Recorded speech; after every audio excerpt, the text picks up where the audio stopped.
หากคุณรู้สึกติดอยู่ในสถานการณ์หรืองานที่ดูเหมือนจะไม่มีวันจบสิ้นคุณไม่สามารถทำงานของตัวเองให้เสร็จได้เพราะป่วยบ่อยเกินไปและหากคุณมักรู้สึกเหนื่อยและไม่มีพลังงานที่จะทำอะไรเลยสิ่งเหล่านี้ฟังดูเหมือนเป็นสิ่งที่คุณเป็นอยู่บ่อยๆไหมครับหลายครั้งที่เราพบว่าตัวเองติดอยู่กับอารมณ์ที่ไม่แน่นอนอยู่ซ้ำๆหรือมีปัญหาสุขภาพที่ทำให้เรารู้สึกเหมือนไม่มีทางออกแล้วเราคิดว่าจะเป็นอย่างนี้ไปตลอดแน่ๆเลย แต่นี่ไม่เป็นความจริงเพราะมันมีวิธีแก้ไขอยู่ครับซึ่งในวิดีโอนี้ผมจะมาอธิบายถึงวิธีการแก้ไขว่าคืออะไรโดยเป็นเนื้อหาจากการสรุปหนังสือที่ชื่อว่า Becoming Supernatural หรือการก้าวข้ามขีดจำกัดของตัวเองซึ่งเขียนโดยดรโจดิสเพนซา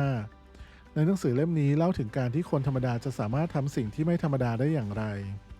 โดยสมัยหนุ่มๆของผู้เขียนได้ประสบอุบัติเหตุจนกระดูกสันหลังหักถึง6ท่อนหมอบอกว่าเขาจะไม่สามารถเดินได้อีกต่อไปแต่เขาสามารถรักษาตัวเองให้หายสนิทได้โดยใช้พลังแห่งจิตใจและนี่เป็นแรงบันดาลใจให้เขาศึกษาเกี่ยวกับประสาทวิทยาชีวเคมีและความสามารถต่างๆของสมองของเราและในคลิปนี้ผมจะพูดถึง2บทเรียนจากหนังสือที่ทำให้คุณเห็นถึงรากเหง้าของปัญหาที่เราพูดถึงกันข้างต้นและแน่นอนรวมถึงวิธีการแก้ไขกันนะครับ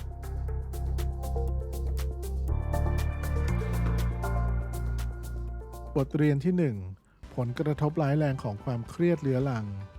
ไม่ว่าสถานการณ์ที่คุกคามคุณอยู่นั้นจะเป็นเรื่องจริงหรือเป็นเพียงจินตนาการหรือแม้แต่เป็นแค่ความทรงจำเก่าๆก็ตามร่างกายของเราจะหลั่งฮอร์โมนความเครียดที่จะระดมการใช้พลังงานจำนวนมหาศาลเพื่อให้เราสามารถเผชิญหน้ากับภัยคุกคามเหล่านั้นได้รูม่านตาของเราจะขยายกว้างออกเพื่อมองเห็นสิ่งที่คุกคามได้ดีขึ้นอัตราการเต้นของหัวใจก็จะเพิ่มขึ้นเพื่อส่งเลือดไปที่แขนและขามากยิ่งขึ้นเพื่อที่เราจะต่อสู้หรือหนีได้ทันนี่คือสาเหตุว่าทำไมเวลาเราเครียดเราจึงไม่สามารถคิดได้อย่างมีเหตุมีผลหรือตัดสินใจอะไรได้ดีเพราะเลือดส่วนใหญ่ถูกส่งไปเลี้ยงกล้ามเนื้อมัดใหญ่ๆเหล่านั้นไม่ใช่สมองผลจากสิ่งเหล่านี้ทำให้ร่างกายของเราไม่สมดุลกระบวนการเหล่านี้มีที่มาจากวิวัฒนาการ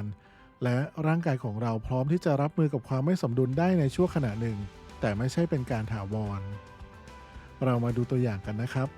ในสมัยดึกดำบรรพ์หากมีสัตว์ร้ายตัวใหญ่มาปรากฏตัวตรงหน้าเราปฏิกิริยาลูกโซ่เหล่านี้จะช่วยให้เราเอาชีวิตรอดได้และเมื่อรอดมาได้ร่างกายก็จะกลับสู่ภาวะสมดุลอีกครั้งแต่ในยุคปัจจุบันไม่มีสัตว์ร้ายเหล่านั้นมาคุกคามเราอีกแล้วแต่ร่างกายก็ยังตอบสนองเหมือนแบบเดิมในตอนนี้สัตว์ร้ายเหล่านั้นได้กลายเป็นการโทรตามงานจากเจ้านายคู่สมรสของเราข่าวร้ายต่างๆหรือแม้แต่เพื่อนร่วมงานที่ท็อกซิกที่ทำให้ร่างกายเราเสียสมดุลได้ตลอดเวลาภัยคุกคามยุคใหม่เหล่านี้มักจะเป็นสิ่งถาวรหรือเกิดขึ้นอยู่ซ้ำๆได้ตลอดทั้งวันซึ่งนี่คือสาเหตุที่ปัจจุบันคนเราต้องมีชีวิตอยู่กับความเครียดเรื้อรังราวกับว่าสัตว์ร้ายเหล่านั้นยังตามล่าเราอยู่ตลอดเวลาความไม่สมดุลทางเคมีในร่างกายจึงมีอยู่อย่างยาวนานนี่จึงเป็นเหตุที่ทำให้เกิดโรคต่างๆที่มีสาเหตุมาจากความเครียดปัจจุบันการแพทย์ระบุว่ามีหลายโรคที่อาจเกิดขึ้นได้จากความเครียดเช่นความวิตกกังวลโรคซึมเศร้าโรคเบาหวานโรคอ้วนปัญหาผิวพรรณโรคทางเดินอาหารแต่ละโรคยังสามารถเป็นจุดเริ่มต้นของโรคอื่นๆได้อีกด้วยเช่นโรคมะเร็งดังนั้นความเครียดเรื้อรังจึงถูกสร้างเป็นวงจรการทำลายล้างร่างกายและจิตใจให้ย่ำแย่ลงได้เรื่อยๆในหนังสือเล่มนี้ยังเล่าถึงเรื่องของหญิงสาวที่ชื่อว่าแอนนา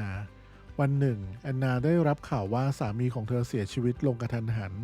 เธอตกอยู่ในห้วงแห่งความเครียดและไม่สามารถฟื้นตัวได้เป็นเวลานานทุกๆวันเธอหวนนึกถึงช่วงเวลาแห่งความเศร้าโศกนั้นอยู่เรื่อยๆในหัวของเธอเองและเนื่องจากร่างกายของเราไม่เข้าใจถึงความแตกต่างระหว่างความทรงจำและกับความจริงที่กำลังเกิดขึ้นทุกๆความทรงจำจะส่งผลกระทบต่อร่างกายราวกับว่ามันกำลังเกิดขึ้นจริงกับแอนนาโดยไม่รู้ตัวซึ่งมันได้ส่งผลทำให้ร่างกายและจิตใจของตัวเองเสมือนอยู่ในอดีตที่เลวร้ายอยู่ตลอดเวลาไม่นานต่อมาแอนนาก็เริ่มล้มป่วยตอนแรกแพทย์วินิจฉัยว่าเป็นโรคเกี่ยวกับภูมิคุ้มกันต่อมาอาการทางกายและใจของเธอก็ทรุดหนักลงเรื่อยๆและได้รับการวินิจฉัยใหม่ว่าเธอเป็นโรคมะเร็งแอนนาทำให้ตัวเองเกิดความเครียดจากการคิดถึงแต่ปัญหาของตัวเองซ้ำแล้วซ้ำเล่าความคิดของเธอเองต่างหากที่ทำให้เธอเจ็บป่วยความเครียดเรื้อรังเหล่านี้ไม่เพียงแต่ทำให้เกิดโรคร้ายแรงต่อร่างกายและจิตใจเท่านั้นแต่ยังทำให้เกิดความคิดลบๆ ที่เหมือนติดอยู่ในวังวนที่ไม่มีวันจบสิ้นวงจรนี้คือสัญญาณของการติดอยู่ในอดีตหลายคนอาจจะเป็นเหมือนแอนนาสำหรับแอนนาแล้วความทรงจำในเรื่องที่เธอโศกเศร้าทำให้เธอย่ำอยู่กับที่แต่สำหรับคนทั่วไปนิสัยของเราต่างหากที่ทำให้เราติดกับดักเหล่านั้นลองนึกภาพตามนะครับว่าถ้าทุกๆคนเป็นชาวนาที่ทุกๆเช้ามีกิจวัตรที่จะต้องกระโดดขึ้นรถแท็กเตอร์และออกเดินทางตามเส้นทางเดียวกันเพื่อไปดูแลสัตว์เลี้ยงในฟาร์มของคุณทำสิ่งนี้มา 20 ปีแล้วในเวลาเดียวกันบนเส้นทางเดียวกันกับรถแท็กเตอร์คันเดิมๆเมื่อเวลาผ่านไปล้อของรถแท็กเตอร์ก็ได้สร้างรอยลึกบนถนนรอยนั้นชัดเจนและลึกพอที่คุณแทบจะไม่ต้องควบคุมพวงมาลัยของรถแท็กเตอร์เลยนิสัยของคุณก็เปรียบเสมือนรอยลึกๆบนถนนเส้นนั้นที่เป็นตัวกำหนดชีวิตของคุณมันมักทำให้คุณทำสิ่งเดิมๆไปทำงานที่เดิมพบเจอคนที่น่ารำคาญคนเดิมๆและนำมาสู่ความคิดลบๆในแบบเดิมๆถึงแม้ว่าความคิดจะเป็นเพียงสิ่งที่อยู่ในหัวของคุณแต่มันก็สามารถส่งผลต่อร่างกายได้ตัวอย่างเช่นลองนึกภาพตัวคุณเองกำลังเดินเข้าไปในครัวตัดมะนาวลูกโตออกเป็นครึ่งหนึ่งแล้วกัดไปทีหนึ่งผมมั่นใจว่าคุณจะรู้สึกน้ำลายสอแน่นอนแม้ว่ามันจะเป็นเพียงแค่ความคิดในหัวของคุณก็ตามแต่สิ่งนี้แสดงให้เห็นว่าความคิดที่ไร้ตัวตนสามารถเกิดขึ้นจริงได้และหากคุณทำสิ่งเดิมๆรู้สึกในแบบเดิมๆคุณจะสร้างชีวิตแบบเดิมๆไม่ว่าคุณจะย้ายไปอยู่ที่ไหนบนโลกนี้อดีตของคุณก็จะตามคุณไปด้วยในบทถัดไปผมจะอธิบายถึงวิธีการแก้ไขปัญหาเหล่านี้แต่ก่อนอื่นเรามาทบทวนสิ่งที่เรียนรู้กันไปนะครับเราได้ค้นพบว่าการมีความเครียดบ้างเล็กน้อยนั้นเป็นเรื่องปกติแต่ร่างกายคนเรารับมือกับความเครียดตลอดเวลาไม่ได้อีกทั้งความคิดเพียงอย่างเดียวก็สามารถทำให้เรารู้สึกเครียดได้โดยไม่จำเป็นต้องมีเรื่องร้ายๆในทุกๆวันแล้วอะไรล่ะที่ทำให้ความคิดแบบนั้นวนกลับมาหาเราคำตอบก็คือนิสัยของเรานั่นเองครับ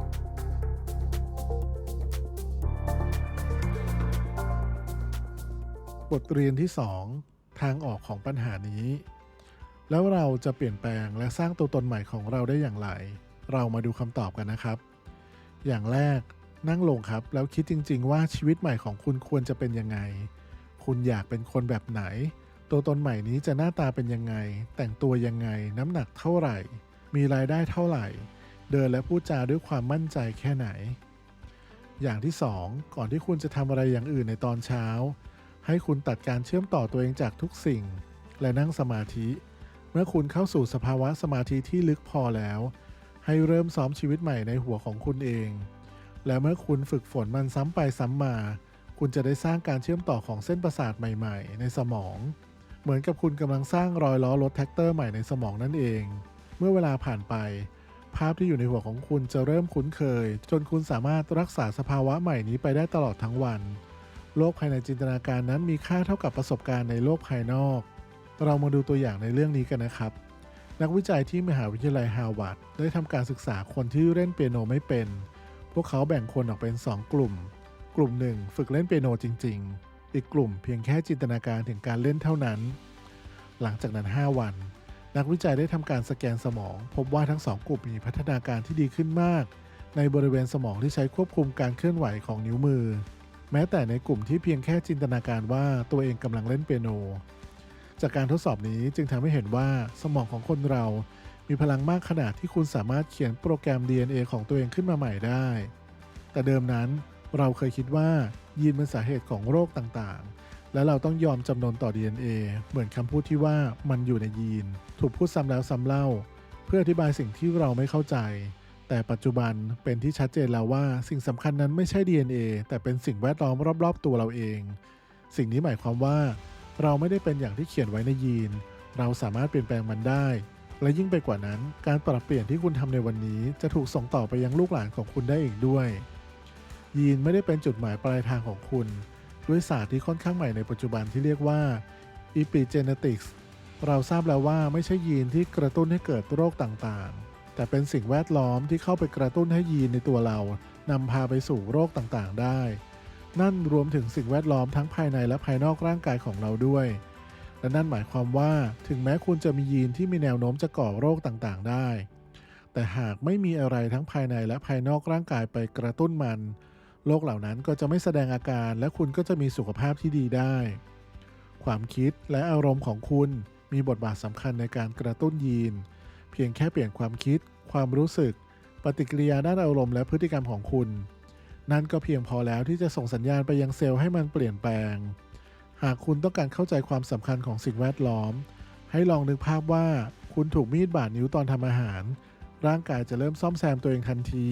แต่หากคุณไม่ทำความสะอาดบริเวณนั้นให้ดีหรือไม่สร้างสภาพแวดล้อมที่ดีมันก็อาจจะติดเชื้อ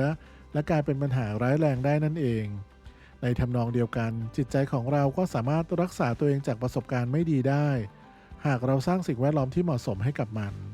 สำหรับเนื้อหาในวันนี้เพื่อนๆคิดเห็นยังไงกันบ้างฝากคอมเมนต์ไว้ใต้คลิปได้เลยนะครับ